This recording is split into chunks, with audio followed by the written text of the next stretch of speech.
Gum out of your mouth. If you don't feel like standing, go home. Go in the bag. Go in the bag. You can leave. I'll excuse you. Leave. My name is Michelle Law, and I'm the director of the PD Community Youth Choir, and I'm also the founder of that ministry. And I was led to start that ministry really over 5 years ago, but I didn't really get my confirmation to do it until 2 years ago. And it came through Ryan Hennix coming to me and saying, let's start a choir. 1, 2. Hey! Come on, choir! I wanted to really know that I could make a difference in their lives. I have young people, I have several who don't have a mother or a father. And when I say they don't have a mother or a father, what I mean is that their parents are deceased. They're being raised by grandparents. They needed somebody who they could look at and see their mother in it. And I believe that that's why God placed me in their lives.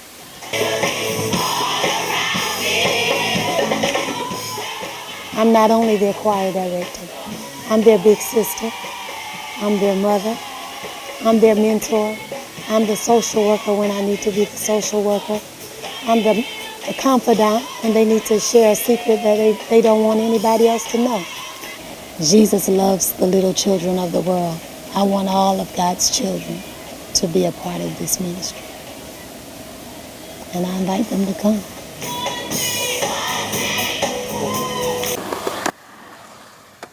Hey, my name's Dylan King. I come out to the Sumter Skate Park almost every day because skateboarding is my favorite thing to do. I come out to the skate park almost every day after school to practice and everything to get better.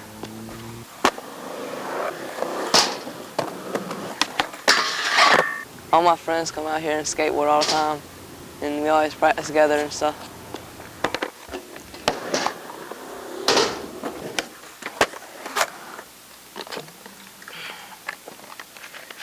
Alright, back to skateboarding. Hopefully one day I'll be a pro skateboarder. I just have to keep practicing and practicing and concentrate on what I'm doing. Get up, Charlie. I've been a farmer all my life. 75 years old, and do a lot that a lot of people can't do. Get up. Charlie ain't but 7 months old. Get up. I bring him out every day and work him a couple hours ever since he was 2 months old. Get up. My friends laugh at me about this now. No, that don't stop me. I left to pick on them, and they left to pick on me. A lot of days I come out here and work from morning to dark, without even going in the house. I enjoy it. Get up, step up now. Believe it or not, that was a golf cart that just flew by. Last year, Michael Giuliani of Garden City transformed a 1974 Pargo gas-powered golf cart into a replica of a 1941 Willys. Ever since I was a young boy, it's always been my favorite car, so I built one. Didn't have anything else to do. Wild, crazy mind that I got. Here we are. You need to fill up some space. Okay. This souped-up Hemi-looking golf cart took only 10 days to build, complete with a working tachometer, a cool-looking gear stick with an 8-ball on it, and how about the Hemi blower? The first 3 days was the hardest because it was all to mold into the fiberglass. But once that part was done, it was nothing but adding big seats and adding paint and a little bit more added imagination to keep going. Golf cart building started as a hobby for Michael G., but now it has turned into a big business. Here's his latest golf cart venture. He and his partner are working on transforming this old golf cart into a 1957 Corvette. Putting this together for a friend to take to the Woodward Dream Cruise, and hopefully it'll turn some heads and spin some wheels. The 1941 Willys golf cart gets a lot of stares from people when he goes flying by.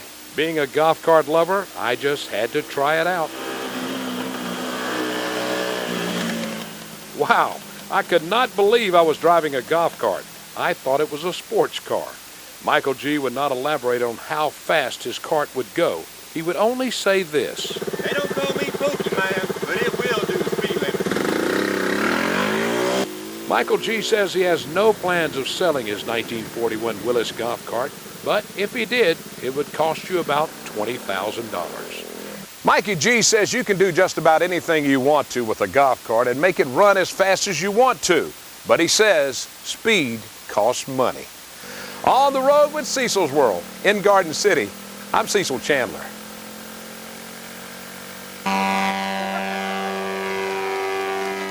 The Flying Tigers Remote Control Club in Lake City has some 45 members that love flying their model planes. We usually come out on Saturdays and Sundays and fly. We have range anywhere from 8 to 80. Just come out, eat hot dogs, fly, and get all the family out and fly around a little friendly competition and go to different events.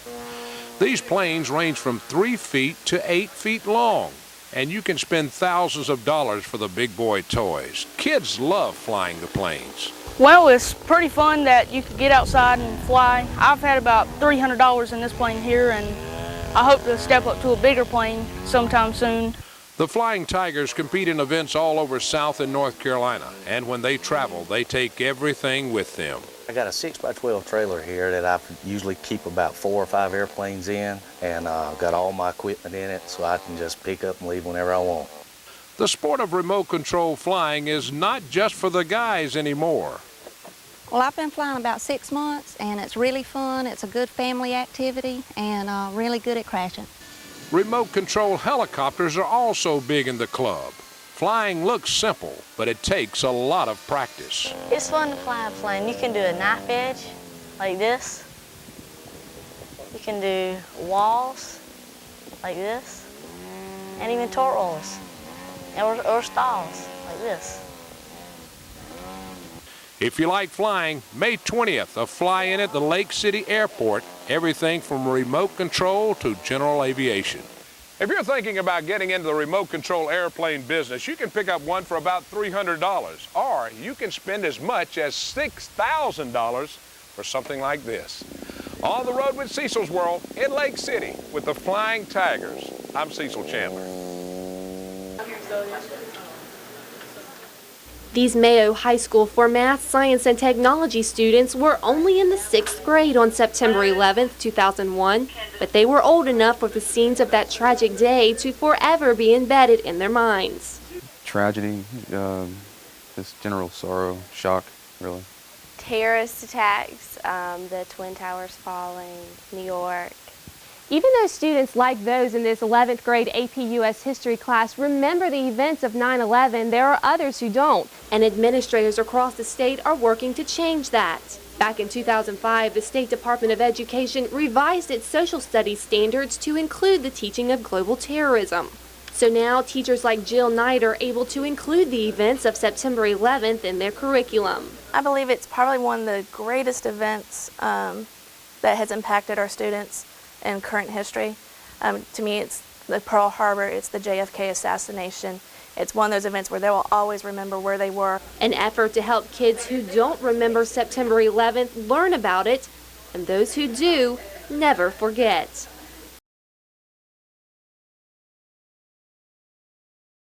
Lisa Edge is live in Myrtle Beach now with more. Lisa?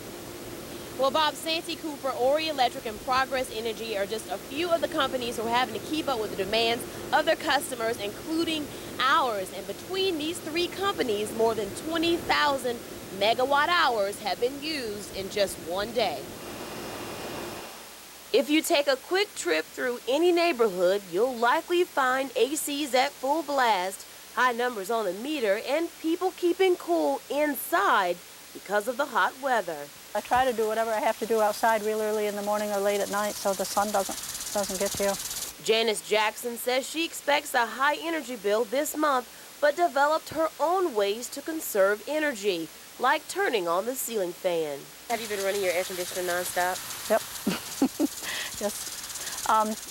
I'm not on my sunroom. Then the sunroom, I just run that during the afternoon and late or early evening, and then I shut it off. To make sure you get the best out of your air conditioner unit, power companies suggest you get your heat pump checked before the season, change or clean your filter monthly, and set your thermostat to the warmest possible setting.